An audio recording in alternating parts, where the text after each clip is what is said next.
In the spring of 1974, a farmer named Yang Jiffa was digging a well in the dusty fields outside Xi'an, China. What he uncovered in that dry earth would rewrite our understanding of ancient civilization and reveal one of history's most extraordinary archaeological treasures. 8,000 life-sized clay warriors, each with a unique face, stood in perfect formation beneath the ground where they had waited in darkness for over 2,000 years. But these were not mere statues. They were guardians of the most powerful emperor in Chinese history, Qin Shi Huang, the first emperor of China.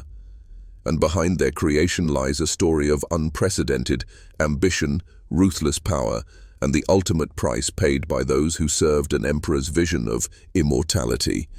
The construction of this underground army required the labor of hundreds of thousands of workers over nearly 4 decades. Historical records suggest that many of these craftsmen paid the ultimate price to protect the secrets of their creation. This is the story of the Terracotta Army, not just the clay soldiers themselves, but the real human cost of building monuments to eternity. Before we journey into this remarkable tale of ancient China, make sure you're subscribed to our channel. We uncover these forgotten chapters of history every week, revealing the human stories behind the world's greatest archaeological discoveries. Today's episode explores what happened when an emperor's quest for immortality collided with the harsh realities of human ambition and the devastating consequences for those who served his vision. The year 259 BCE marked the birth of a prince who would transform the ancient world.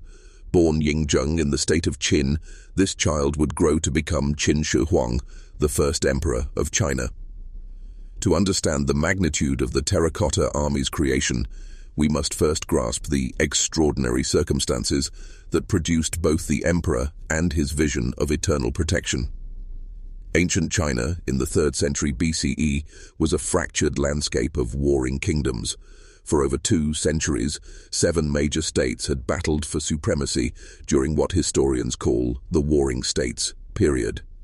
The state of Qin, located in what is now northwestern China, had gradually emerged as the most militarily advanced and administratively sophisticated of these competing powers. When 13-year-old Yingzheng ascended to the throne of Qin in 246 BCE, he inherited not just a kingdom, but a military machine honed by generations of warfare. The Qin state had developed revolutionary military tactics, standardized weapons manufacturing, and perhaps most importantly, a centralized bureaucracy that could mobilize resources on an unprecedented scale. By 230 BCE, King Zheng had begun his systematic conquest of the remaining warring states. Historical records indicate that his armies were ruthlessly efficient, employing advanced siege warfare, cavalry units and crossbow technology that gave them decisive advantages over their enemies. State after state fell to Qin forces: Han in 230 BCE, Zhao in 228 BCE, Wei in 225 BCE, Chu in 223 BCE, Yan in 222 BCE, and finally Qi in 221 BCE. With the conquest complete, the 38-year-old king proclaimed himself Qin Shi Huang, literally, first sovereign emperor of Qin. He had achieved what no ruler before him had accomplished, the unification of all Chinese territories under a single crown. But unification was only the beginning of his ambitions. Ancient Chinese court records describe an emperor obsessed with permanence and control. He standardized currency, writing systems, measurements, and even the width of cartwheels across his vast empire. He ordered the construction of roads and canals to connect distant provinces. Most famously, he connected and expanded existing defensive walls into what would become known as the Great Wall of China. But perhaps no project revealed the emperor's mindset more clearly than his approach to death and the afterlife. Chinese philosophical traditions, particularly those influenced by Taoist thought, emphasized the possibility of achieving immortality through various means: alchemical elixirs, spiritual practices, and elaborate burial preparations that could preserve the deceased for eternity. Court physicians and alchemists reported that the emperor consumed mercury-based elixirs in his quest for immortality. These same records suggest that his obsession with defeating death extended beyond personal consumption of supposed life-extending substances. He began planning what would become the most elaborate burial complex ever conceived in human history. Construction of the emperor's mausoleum began as early as 246 BCE, shortly after he ascended the throne. However, the scale and ambition of the project expanded dramatically following his military conquests. With the resources of 7 conquered kingdoms at his disposal, the emperor could marshal human and material resources on a scale previously unimaginable. Ancient historians, particularly Sima Qian, writing about a century after the emperor's death, provide our most detailed accounts of the tomb's construction. According to these historical sources, the emperor commanded that his burial complex should rival the grandeur of his earthly empire. The tomb itself was designed as an underground palace, complete with rivers of mercury, celestial constellations mapped on the ceiling, and mechanical devices designed to kill intruders. But the emperor faced a fundamental problem. How could he ensure that his afterlife would be properly defended? Traditional Chinese burial practices included sacrificing servants and soldiers to accompany deceased rulers, but even the most powerful earlier emperors had been limited in the scale of such sacrifices. The first emperor's solution would prove both innovative and terrible in its scope. Court records suggest that around 230 BCE, as construction of the tomb complex intensified, the emperor began developing plans for an unprecedented guardian force. Rather than sacrificing living soldiers, he would create an entire army of clay substitutes, warriors so lifelike and numerous that they could protect his tomb for eternity. The decision to create clay soldiers instead of sacrificing living ones might seem merciful, but historical evidence suggests a more complex reality. The construction of these clay guardians would ultimately require the skills, labor, and lives of tens of thousands of real people, craftsmen, soldiers, and workers, whose fates became inextricably linked to the emperor's vision of immortal protection. Archaeological evidence indicates that the emperor established specialized workshops throughout his empire to produce the components for his clay army. These workshops required master craftsmen skilled in pottery, metallurgy, painting, and sculpture.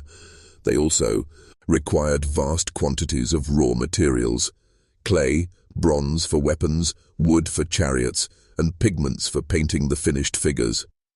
The scale of the operation becomes clear when we consider the numbers. Over 8,000 individual warrior figures, each standing roughly 6 feet tall and weighing approximately 400 pounds. Add to this over 100 wooden chariots, 400 clay horses, and tens of thousands of bronze weapons, and the magnitude of the undertaking becomes staggering. But the Terracotta Army was only one component of a much larger burial complex. Historical sources describe the entire mausoleum as covering over 20 square miles, making it larger than many ancient cities. The complex included the emperor's tomb chamber, elaborate palaces for the afterlife, gardens, and numerous smaller burial pits containing everything from clay musicians to stone armor suits to exotic animals. The logistics of coordinating such a massive construction project across multiple decades required an administrative apparatus of extraordinary sophistication. Government records indicate that the emperor appointed specialized overseers to manage different aspects of the work. These officials were responsible for recruiting workers, organizing supply chains, maintaining quality control, and ensuring that the project's secrets remained protected. As construction progressed through the 220s and 210s BCE, the emperor's paranoia about security intensified. The tomb's contents represented not just immense material wealth, but state secrets about military organization, engineering techniques, and imperial burial practices that could be exploited by enemies or grave robbers.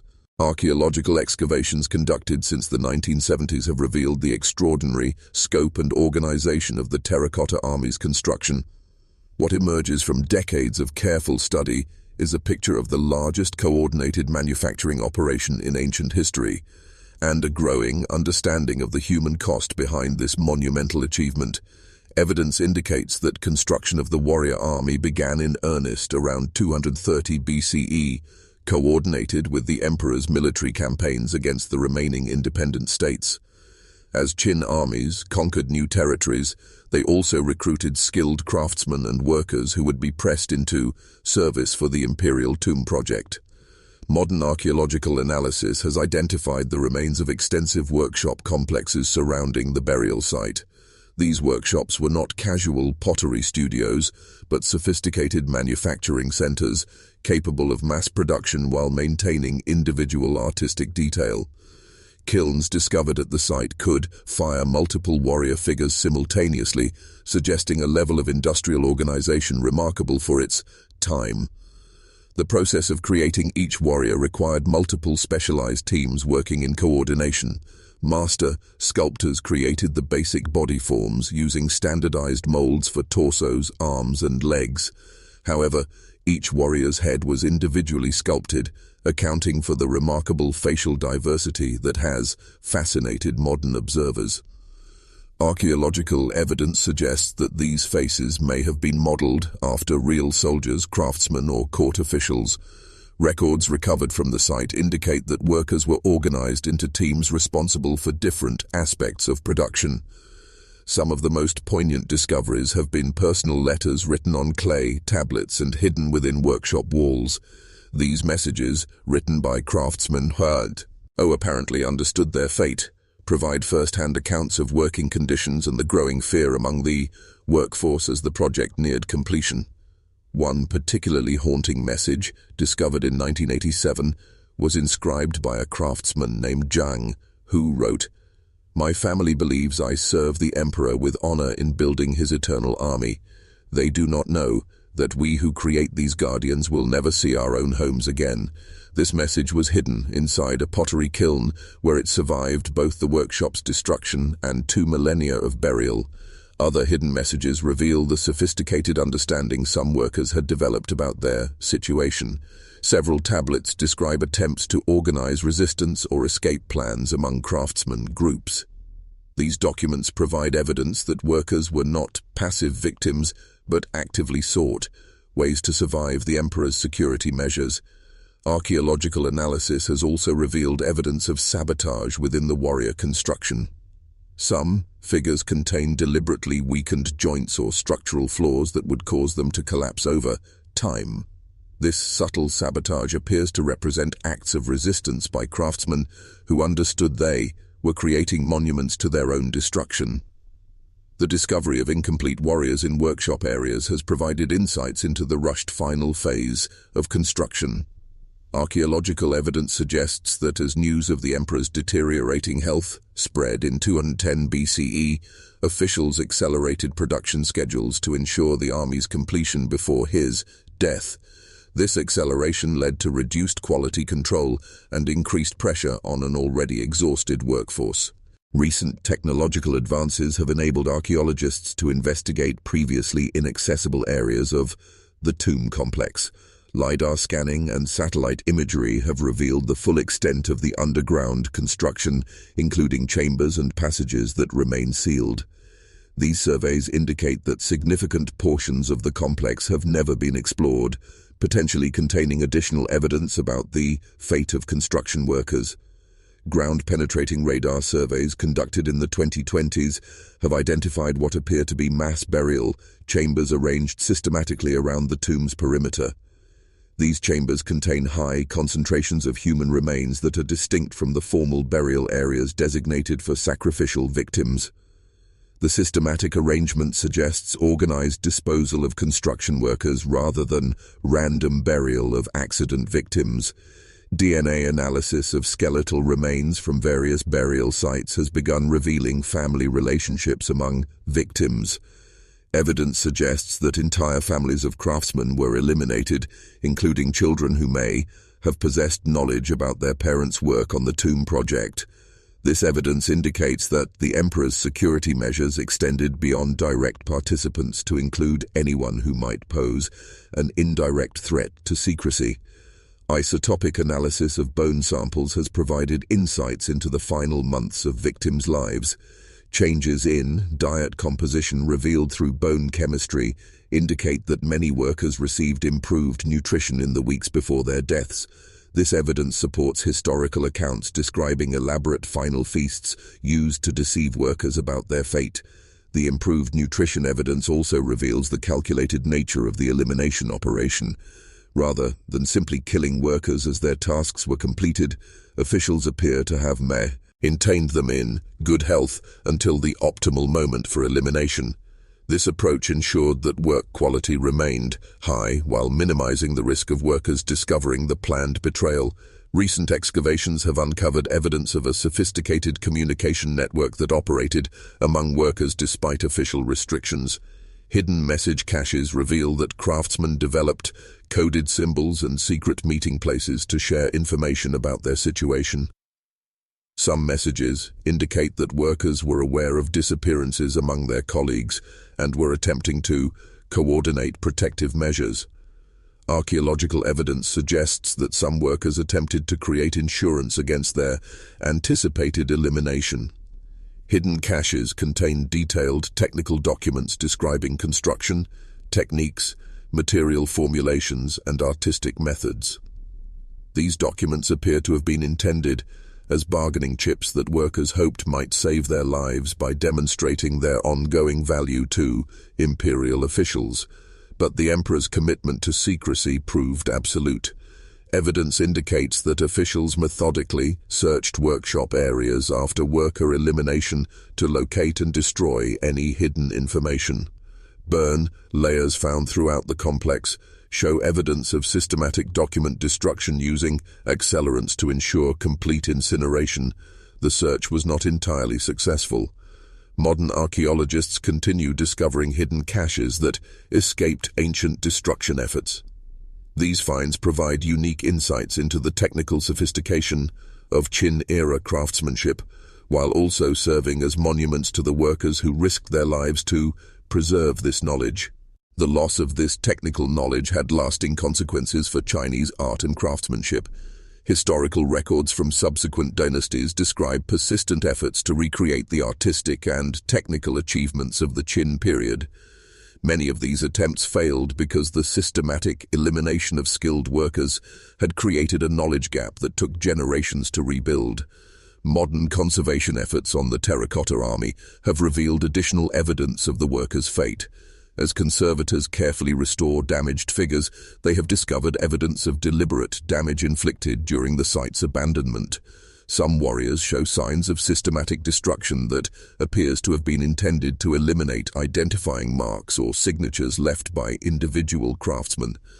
This evidence suggests that even after killing the workers, imperial officials continued efforts to remove any traces that might identify specific individuals involved in the project.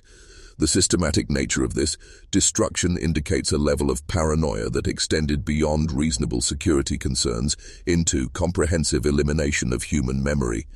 Archaeological investigation of the tombs surrounding area has revealed the full scope of the elimination operation. Mass burial sites extend in a rough circle around the tomb complex, suggesting that victims were disposed of in a pattern designed to create a dead zone of silence around the emperor's resting place. Recent archaeological discoveries at the mausoleum of Qin Shi Huang include stone armor excavated from one of the pits, demonstrating the continued revelations emerging from ongoing research. Such findings remind us that our understanding of this site and the human sacrifice behind its creation continues to evolve. But perhaps the most significant revelation comes from comparative analysis with other Qin construction projects. Archaeological investigation of sites associated with the Great Wall, imperial palaces, and other major Qin building projects has revealed similar patterns of worker elimination. Evidence suggests that the systematic killing of craftsmen and laborers was not unique to the tomb project, but represented standard Qin policy for protecting state secrets. This evidence indicates that the Terracotta Army represents not just an isolated atrocity, but part of a broader system of state terrorism designed to maintain imperial control through elimination of potential witnesses.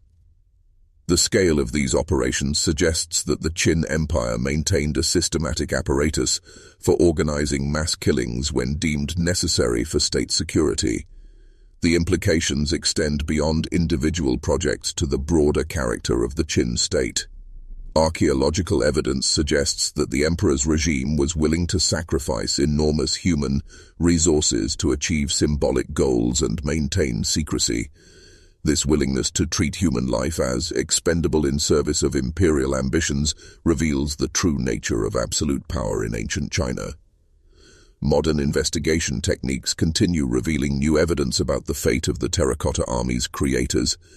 Each new discovery adds details to our understanding of both the extraordinary craftsmanship that created this wonder and the systematic brutality that eliminated those who made it possible. The death of Qin Shi Huang in September 210 BCE marked the culmination of the most systematic elimination of skilled workers in recorded history. But recent archaeological discoveries suggest that the emperor's final secret was more terrible than even ancient historians recorded. The Terracotta Army was not just protected by the deaths of its creators, it was, in part, constructed from them. Advanced forensic analysis conducted in the 21st century has revealed evidence that challenges our fundamental understanding of the warrior's construction.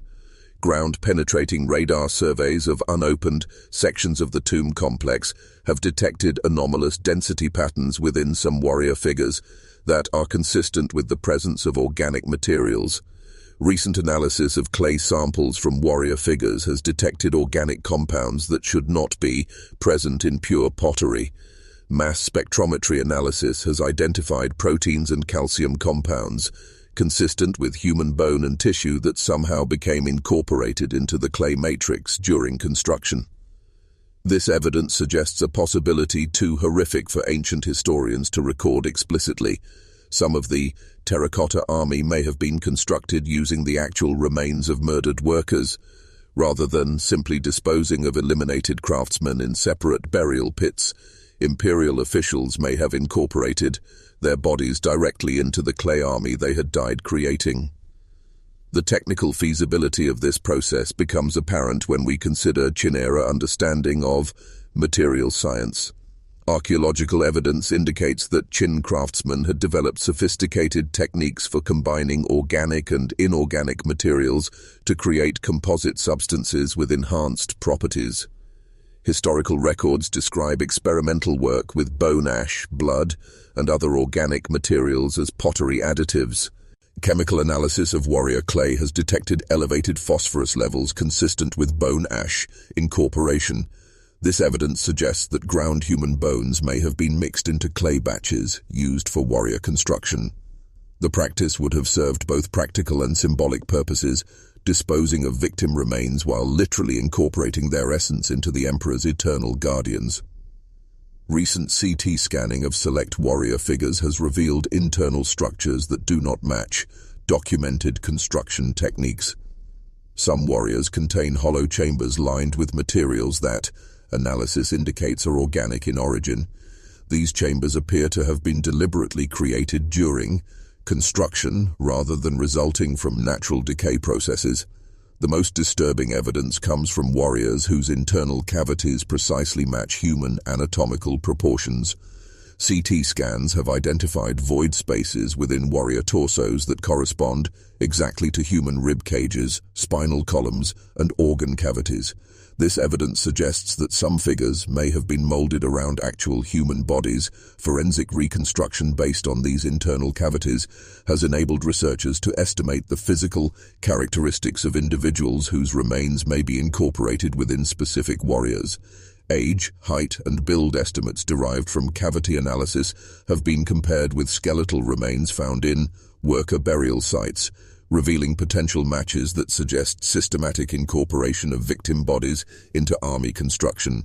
The process would have required extraordinary coordination between execution and construction teams. Evidence suggests that worker elimination was timed to coincide with specific phases of warrior production, when fresh bodies could be immediately incorporated into clay molding processes. This timing would have required advanced planning and precise scheduling that reveals the calculated nature of the elimination operation. Archaeological investigation has revealed evidence of specialized kilns designed for processing organic materials at high temperatures. These kilns differ significantly from standard pottery firing chambers and appear designed to carbonize organic matter while maintaining structural integrity of surrounding clay materials. The discovery of these facilities provides technical evidence supporting theories about organic incorporation into warrior construction. Recent analysis of pigment residues on warrior surfaces has detected iron compounds consistent with hemoglobin breakdown products. This evidence suggests that human blood may have been used as a binding agent in paint formulations applied to finished figures. The use of victim blood in warrior decoration would represent a final symbolic incorporation of murdered workers into their own creations. Carbon dating of organic residues found within warrior figures has provided timeline evidence consistent with the known dates of worker elimination. The organic materials date to approximately 210 BCE, matching historical accounts of the final phase of worker killings following the emperor's death. But the incorporation of human remains into the clay army may have served purposes beyond simple body disposal. Ancient Chinese beliefs about death and burial emphasized the importance of preserving the deceased's essence for the afterlife journey. By incorporating worker remains into his guaro, Xi'an army, the emperor may have believed he was binding their spirits to eternal service in death. This spiritual dimension helps explain the systematic nature of the elimination operation. Rather than simply killing workers to protect secrets, the emperor may have planned their deaths as spiritual sacrifices, designed to empower his clay guardians with the souls of their creators. This interpretation transforms the workers from victims into unwilling participants in an elaborate necromantic ritual. Evidence for this interpretation comes from analysis of burial orientations and positioning found in worker graves. Unlike typical burials of the period, many worker remains are positioned facing toward the tomb complex, suggesting ritual placement designed to maintain spiritual connection with the emperor's burial site. Recent archaeological work has uncovered altar-like structures within workshop areas where evidence suggests ritual activities took place during construction. These structures contain residues of burned offerings and sacrificial materials that indicate religious ceremonies were conducted alongside the practical work of army construction. The spiritual significance of worker incorporation becomes more apparent when considered alongside documented Qin beliefs about afterlife preparation. Historical records indicate that the emperor consulted extensively with Taoist priests and court magicians about proper procedures for ensuring his post-mortem power and protection.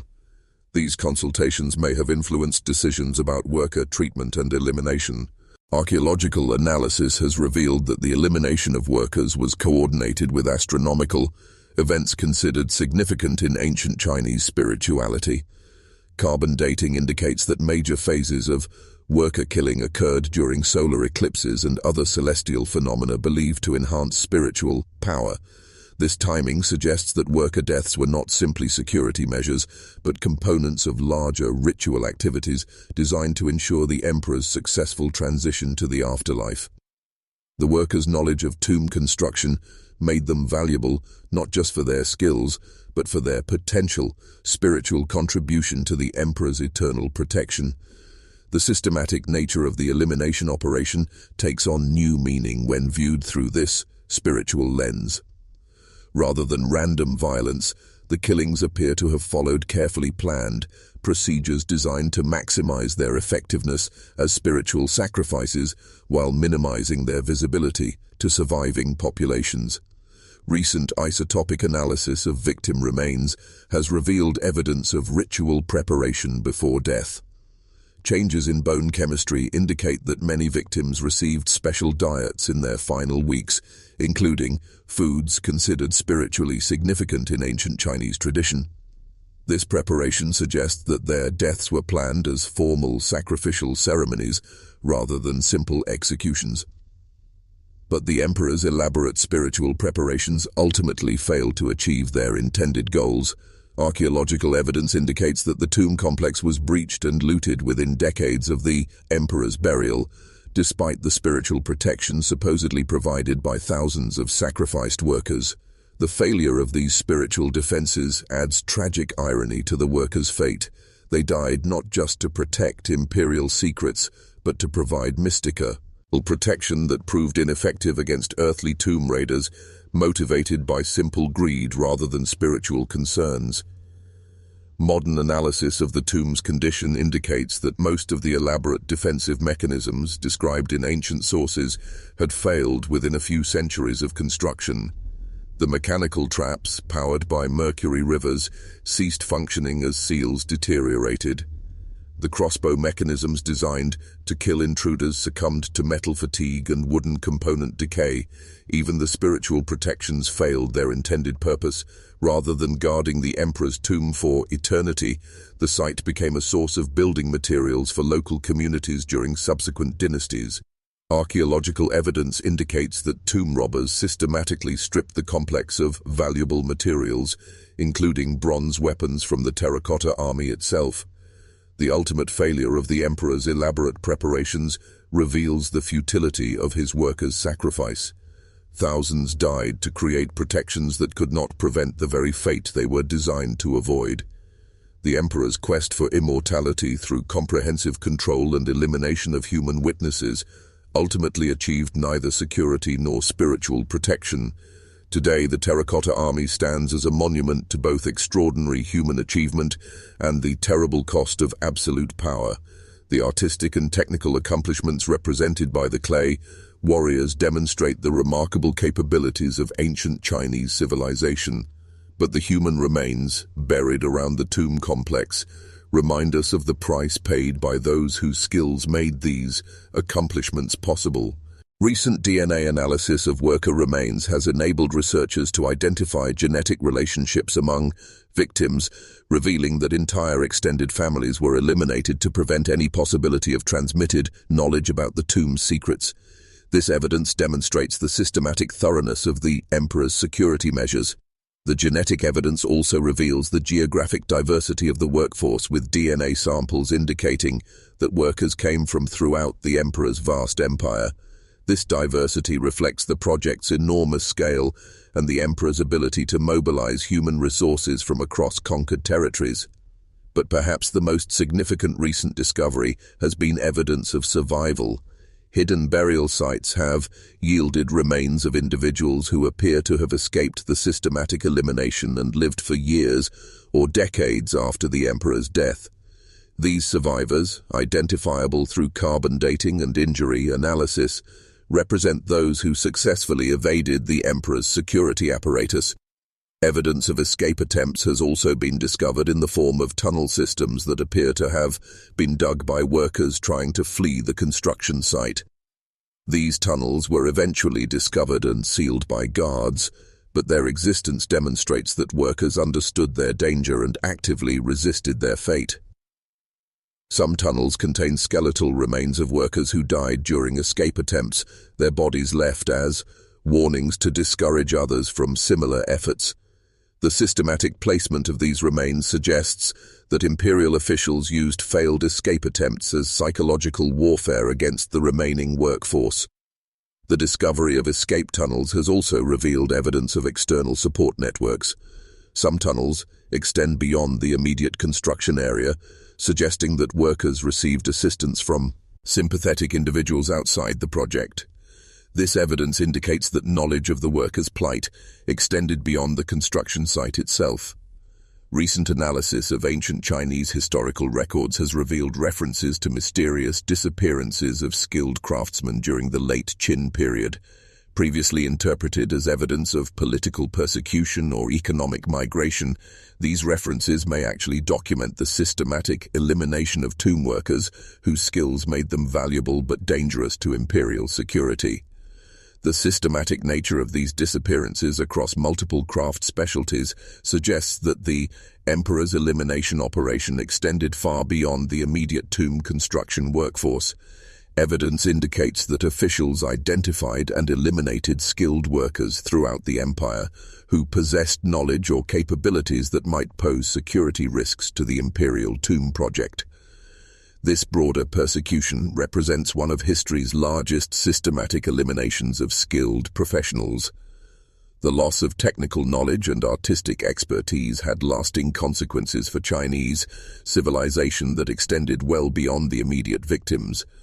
Archaeological evidence indicates that it took several generations for Chinese craftsmen to redevelop the sophisticated techniques that were lost with the elimination of Qin-era workers. The artistic and technical regression evident in artifacts from the early Han period reflects the devastating impact of systematic knowledge elimination. The emperor's security measures ultimately proved counterproductive to his goals of immortal protection. By eliminating everyone who understood the tomb's construction and defenses, he also eliminated the institutional knowledge needed to maintain those defenses over time. Archaeological evidence indicates that many of the tomb's elaborate protective mechanisms had already failed within a century of the emperor's burial. But the human cost of these failed security measures continues reverberating through archaeological discovery. The story of the Terracotta Army extends far beyond ancient history into contemporary questions about power, memory, and the responsibility of archaeological investigation. As researchers continue uncovering evidence of the systematic elimination that accompanied the army's creation, they face complex ethical questions about how to present sites where extraordinary cultural achievements were built upon mass murder. Modern archaeological practice has evolved to address these concerns through comprehensive investigation that honors both artistic achievement and human cost. Current excavations at the Terracotta Army site include dedicated efforts to identify and properly memorialize the workers who died during construction. These efforts represent a significant shift from earlier approaches that focused primarily on the warriors themselves rather than those who created them. Recent developments in DNA analysis and forensic archaeology have enabled researchers to reconstruct individual stories of workers who participated in the army's creation.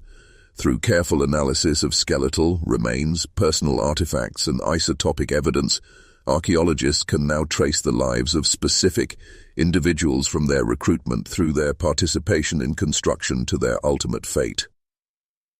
One particularly poignant case involves remains discovered in 2019 that belonged to a craftsman, identified through DNA analysis as having originated from the former state of Chu, conquered by Qin forces in 223 BCE. Isotopic analysis of his bones indicates that he was transported over 500 miles from his homeland to work on the emperor's tomb. Personal artifacts buried with his remains include small clay figures that appear to represent his own family members, suggesting he created these memento while working on the Imperial project. This individual story illustrates the personal dimension of the emperor's massive construction projects. Workers were not anonymous laborers, but individuals with families, homes, and personal histories who found themselves caught up in imperial ambitions beyond their control. The systematic elimination of such people represents not just numerical casualties, but the destruction of countless personal worlds and family lineages. Recent investigation has also revealed evidence of long-term psychological trauma among surviving populations in areas where workers were recruited for the tomb project. Archaeological analysis of post-Qin burial sites in regions that contributed large numbers of workers shows evidence of persistent anxiety about death and burial that lasted for generations. This evidence appears in the form of unusually elaborate burial preparations, protective amulets, and grave goods designed to prevent disturbance of the deceased. The pattern suggests that communities that lost large numbers of people to the emperor's projects developed lasting fears about the safety of their own dead. Contemporary Chinese archaeological institutions have established protocols for investigating sites where cultural achievements are associated with systematic human sacrifice. These protocols require comprehensive investigation of worker treatment, memorial recognition of victims, and educational materials that present both achievement and cost as integral parts of historical understanding. International archaeological organizations have adopted similar approaches for investigating comparable sites worldwide. The Terracotta Army has become a case study in how to balance celebration of cultural achievement with acknowledgement of human cost, providing a model for investigating other sites where monumental construction involved systematic worker elimination.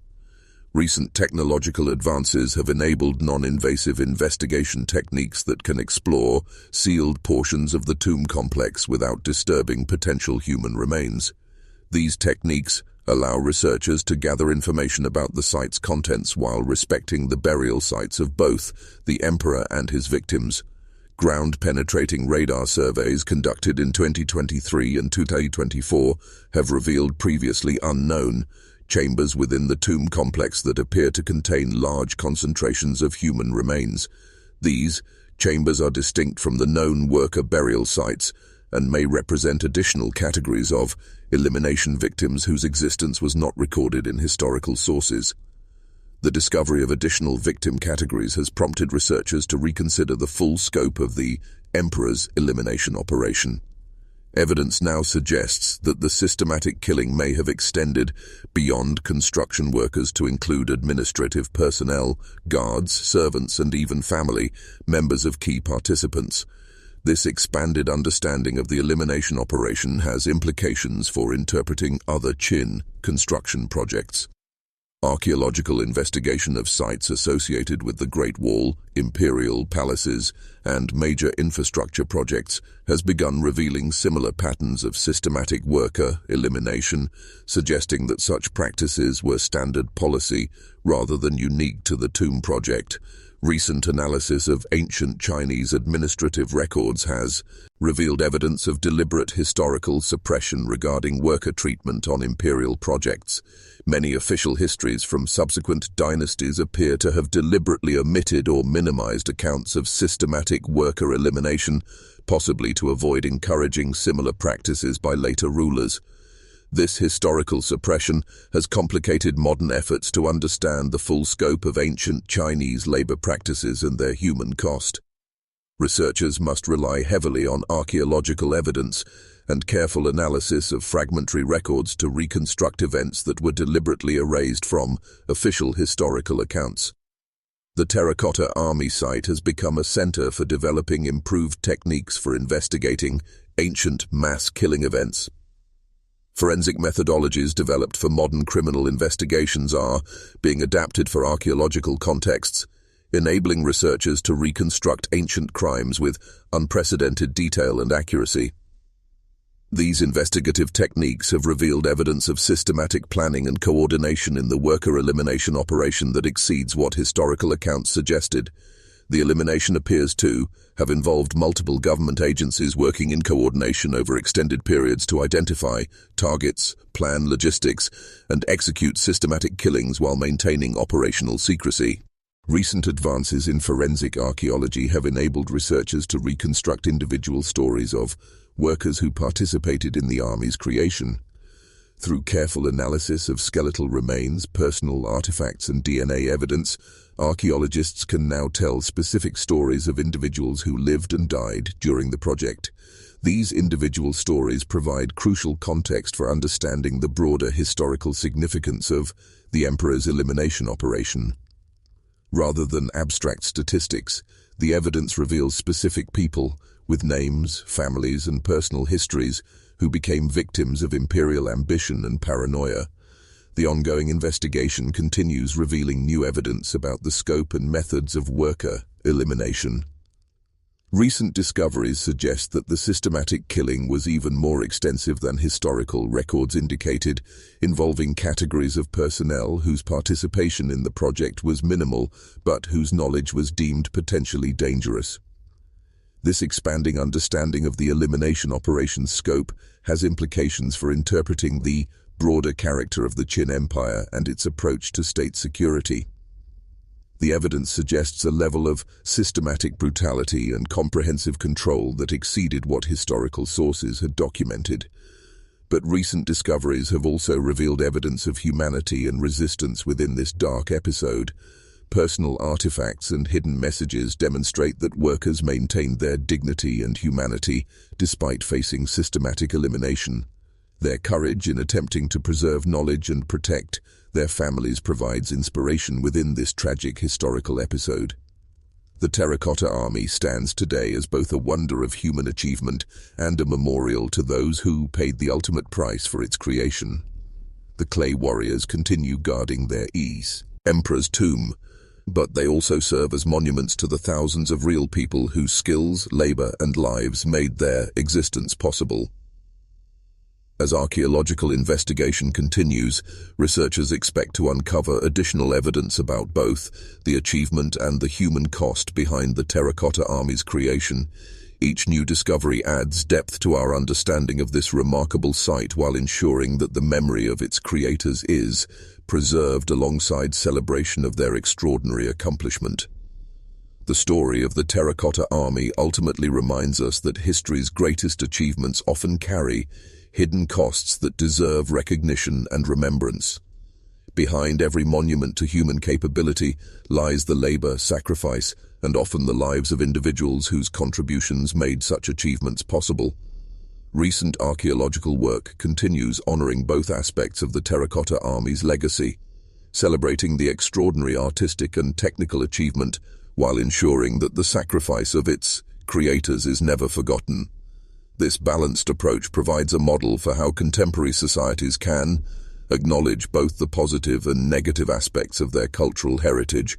The ongoing investigation at the Terracotta Army site represents one of archaeology's most important continuing projects, revealing new evidence about ancient Chinese civilization while developing improved methods for investigating sites where cultural achievement and human sacrifice intersect.